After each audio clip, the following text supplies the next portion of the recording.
Namaste, this is Esnadi. I am here in India and I want to share some things with you about the things as a child. I always had these things that I wanted to be or become, and when I was little I always wanted to become a mother, because a mother for me was like taking care of the children, and a mother figure is a giving role. And if you ask me as a child, what do you want to become later on? I always said a mother, like what else? So that was really something.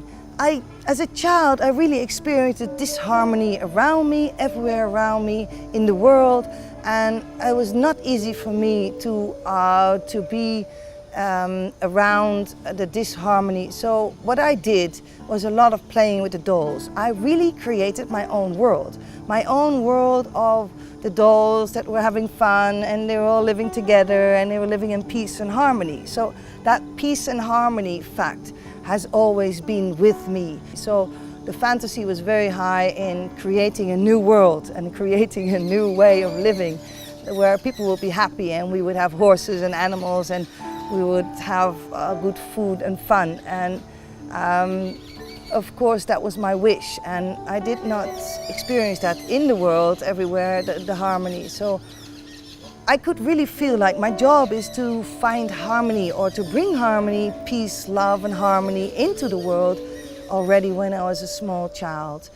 I grew up in a family with 4 children. I was number 3, and my mother was a house mother, and she was taking care of the children, which is a very big job, especially when you have 4. And my father was a company lawyer, and he was a very loving person. So I finished high school, and then I went to fashion school because I wanted to design more. I wanted to work with fabrics, and I wanted to create with all these colorful materials, and I wanted to know how you can put it together and create. I'm a creator, and my boyfriend at that time, he asked me to marry him, and I was like, wow, okay. And he had a job that he was supposed to travel the world for the company, and I was very excited and I loved him very much, and I said, yes, I'll marry you, I'll come with you.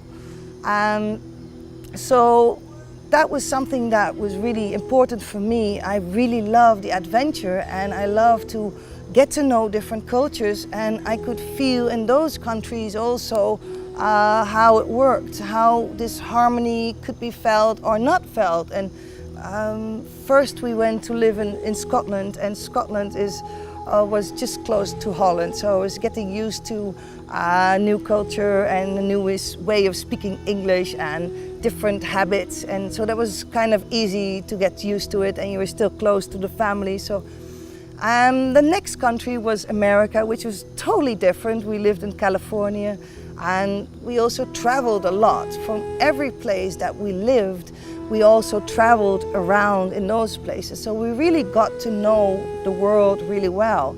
And when we lived in California, for instance, we had a camper.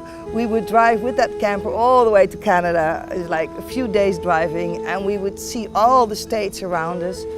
And we would take our children in that camper, and we would be free. And we'd love to travel together. Our son Bart was born in Scotland, and our daughter Laurien was born in Bakersfield, California. And the children, they also grew up with going into different cultures and going around and being flexible and getting to know different habits, because we all are different. We are used to different habits, but we all are the same humans, so we have the same things inside, but our outside habits or cultural differences are very interesting to study. And but it got even more excited, because after America, where sort of everything is easygoing, we went and lived in Colombia, and in Colombia it was totally different, because it was not safe to travel. It was not really easy for my type of woman to travel there, and I needed a lot of security. I was restricted in going to places, and for the company we stayed there a bit shorter period, but I was still very much excited, and I did go everywhere that I wanted to go because I love adventure and I love to go to places and get to know the local people. So for me, that was more of a challenge. Oh, you can't go there. Oh, let me see. That makes it more interesting. And so I got to know some local Colombians, and we traveled and we walked around, and I went dancing. I learned the local dances, of course, and got to know the local people and went out with them, and they took me to the places where I was not supposed to go because I was very eager to learn about different cultures. And after I got used to living in Colombia, living in sort of insecure places, because this was still in 1998, so that time was still a lot of guerrillas problems, and it was really not a touristic place to be. After that, we moved to Nigeria. So my ex-husband said, okay, let's go to Nigeria. I said, well, okay, I'll take that challenge because not many people are very enthusiastic about it. But I knew I just wanted to go and try and see and experience. I needed that experience of a total different culture again. So when we were dropped there, and of course all our things came by container always after we flew over there, and then the life started there, and I always took care of the children and took care of my husband at that time, and so the life could start. Then it was always like, what am I going to do in this country again? Because I could not build up any job or any regular thing, because I have to really go away after a few years again. And I was not allowed to work there officially. And so in Nigeria, it was quite a challenge, because in Nigeria, when I arrived there, I was driving around in the car, and we need to have a driver because we're supposed to also give other people a job, and also it's very insecure. It's very, well, not safe for me to drive, even though I did, of course, but I was not supposed to do. And I saw all the people walking there, and I thought, how can I help all these people? I can never help all of them, but what can I do to add in my experiences and add in what I can do for them? So first of all, I started to work at a local clinic, a medical clinic that was run by an Italian nun, and she really ran the place really well, and I knew that when she had money coming in, that she would also really give it to the people and not to any other project, because it's quite corrupt to say. And that way I started working there. But for me, it was nice to do that, but I wanted to have more experience. I want to have something more creative. So what I did, I went to the local market and I bought a lot of beautiful textiles that they have there, West African textiles, really beautiful, colorful, and beautiful prints, hand prints, all type of batiks. And I started to create placemats, aprons, toilet bags, beach bags, any type of bags, more like very complicated bags, all type of presents. What I created, I did that for fun. I did that to teach the tailors and to buy from the local people the batiks, and they would also make handmade batiks, especially for my creative textiles company that I had. And that way I would support those local people, and when I sold the things to either expats or Nigerians, I would give the money that I would make out of it, I would give it to that clinic. So everybody happy. That way I could create, the tailors and everybody that was involved could have a nice job, and they would love to experience all this. And the people were very happy with all these presents that they could take home, and clinic would be very happy with the donations I could make. So that was very nice for me to do in countries like Nigeria. But you have to find your own way around, because if you're sitting there in a culture like that and you're going, what am I going to do? And you have to adapt. It's like a really big challenge. I mean, some people think it's very easy. Oh, you have staff and it's this and it's that, and you have everything you want, but it's really a big challenge. I mean, it's not a holiday, you live there and you have to find a way around. And I love the people. I wanted to know more and more and more and more about them. I would visit them at home, I would go everywhere. I went a lot of places. At the polo club where I played polo, I had a few horses. I learned how to play polo. I like fast speed horses. And that was really something really cool to do.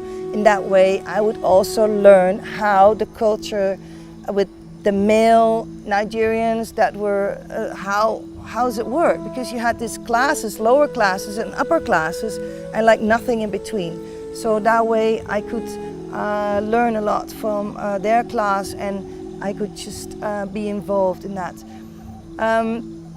After Nigeria, we went to live in a Sultanate of Oman. So that was a Middle East country. 5 different continents like this we made around. And in the Middle East was a total different culture again. So I had to stop my creative textiles and pick up everything again and move. It's like a modern gypsy, and then start all over again. You're like a plant, and you gotta make you gotta grow again, and you gotta give yourself water. You gotta have to really find a way that would be you. But living in those cultural differences was a very big challenge, because it's totally every time going out of your comfort zone. Going out of your comfort zone helped me a lot in getting to know myself. So every time I would face something, I face an everyday new challenge. For instance, in Nigeria, how do you find your food? Because they might have the food today, but they might not have it tomorrow.